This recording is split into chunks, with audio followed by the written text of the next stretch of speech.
नमस्कार दोस्तों, आज मैं आपको इस वीडियो में संख्याओं के अभाज्य गुणनखंड निकालना बताऊंगा। आशा करता हूं कि ये वीडियो आपके लिए बहुत सहायक सिद्ध होगा और अभाज्य गुणनखंड का प्रयोग करके हम संख्याओं का LCM, HCF, वर्गमूल, घनमूल भी निकालते हैं।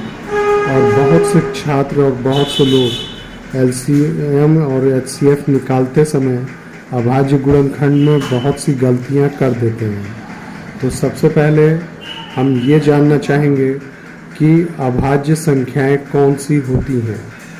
तो सबसे पहले 2, 3, 5, 7, 11, 13, 17 इसी क्रम में संख्याओं का अभाज्य गुणनखंड करते हैं। और देखते हैं हम अपना पहला सवाल। अगर आपको अभाज्य संख्याएं नहीं मालूम है या उनसे विभाज्यता के नियम नहीं मालूम है तो हमारे चैनल पर इसके वीडियो पड़े हुए हैं, आप उन वीडियोस को देख लें। तो लेते हैं पहला सवाल।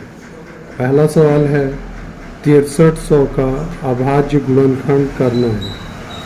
तो 6300 लिख लेंगे। इसमें यहाँ एक लाइन खींच लेते हैं और यहाँ एक लंबी लाइन नीचे की ओर खींच लेते हैं। तो सबसे पहले देखते हैं कि ये 2 से विभाज्य है कि नहीं। तो 2 से वो संख्या विभाज्य होती है जिसके लास्ट में 2, 4, 6, 8 या 0 होता है, यानी ये 2 से विभाज्य है।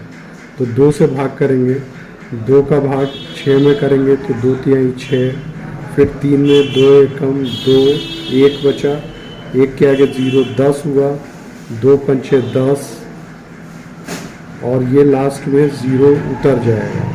फिर इसके अंत में 0 है, ये फिर 2 से भाग होगा तो 2 से फिर भाग करते हैं, 2 एकम 2, 1 बचा 11 हुआ, 2 पचे 10, फिर 1 बचा 15 हुआ, 2 सते 14, 1 बचा 0, फिर 10, तो 2 पचे 10।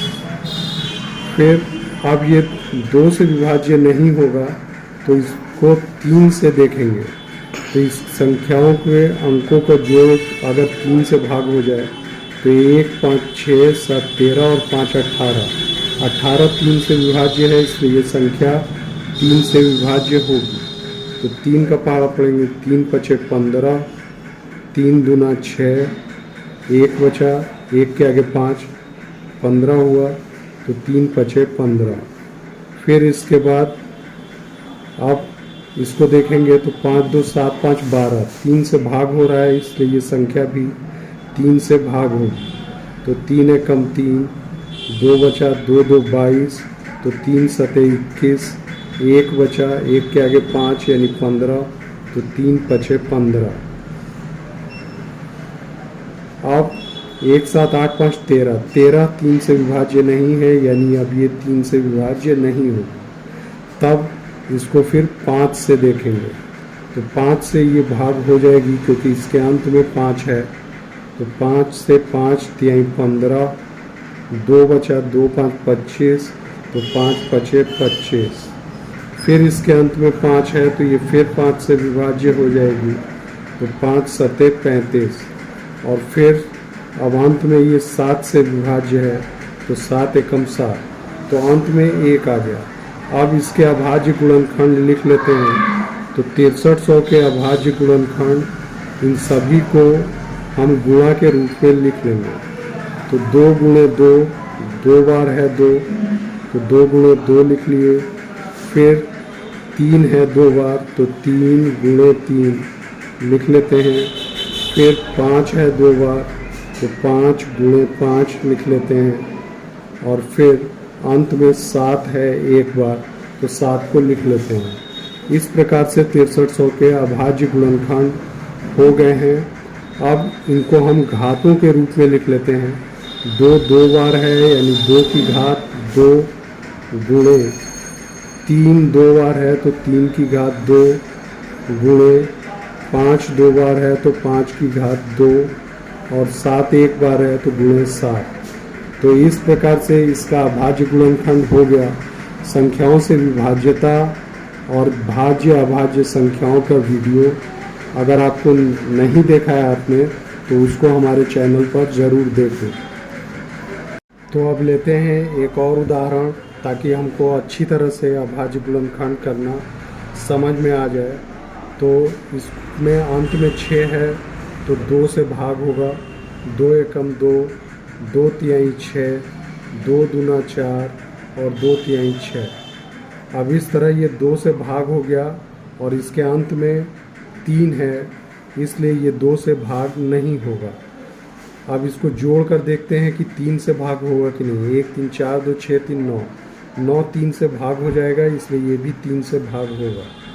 तो 3 से भाग करेंगे, 3 चौक 12, 1 बचा, 1 और 2 12, तो 3 चौक 12 और 3 एकम 3। तो अब ये 3 से भाग हो गया। फिर इसको 3 से भाग करेंगे तो देखते हैं कि 3 से भाग होगा कि नहीं। 4 4 8 और 1 9, 9 3 से भाग होता है, इसलिए ये भी 3 से भाग हो जाएगा। तो 3 एकम 3, 1 बचा, 1 के आगे 4, 14, तो 3 चौक 12, फिर 2 बचा, 2 के बाद 1 21, तो 3 सते 21।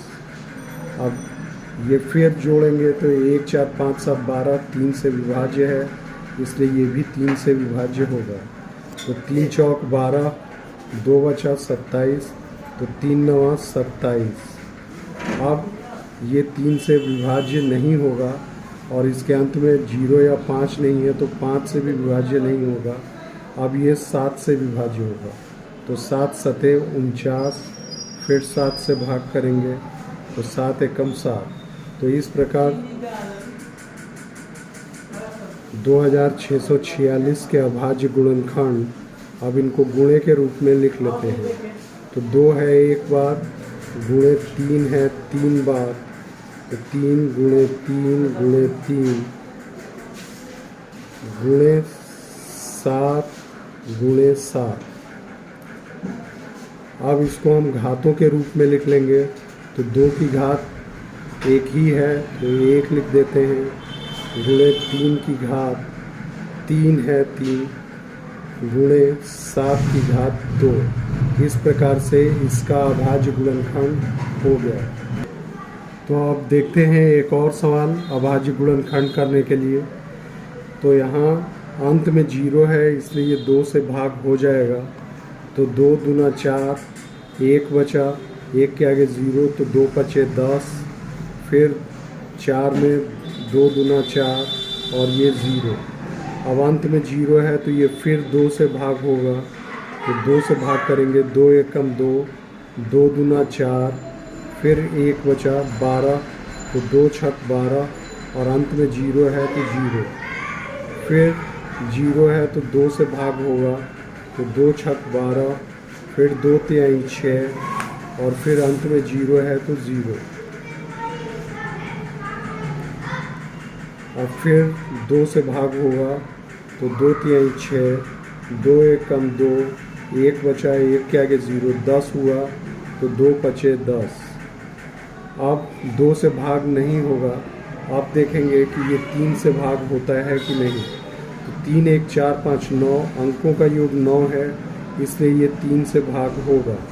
तो 3 से भाग करेंगे, 3 एकम 3, 1 में 3 का भाग नहीं जाएगा तो 0 बार भाग ले जाएंगे और 5 को ले लेंगे तो 15 हो जाएगा। तो 3 पचे 15। अब अंकों का योग 1 5 6 है, तो ये 3 से भाग होगा।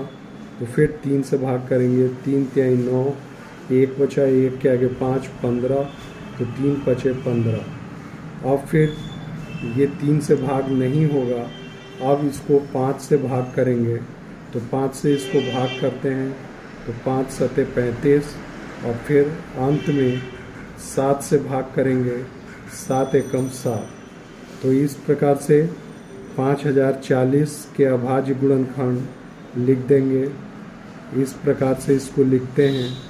तो इसको लिखेंगे, देखिए 2 कितनी बार है, 4 बार, तो 2 गुणे 2 गुणे 2 गुणे 2, 4 बार 2 को लिख लिए। अब फिर 3 2 बार है, तो गुणे 3 गुणे 3, अब 5 एक बार है तो गुणे 5 और गुणे 7।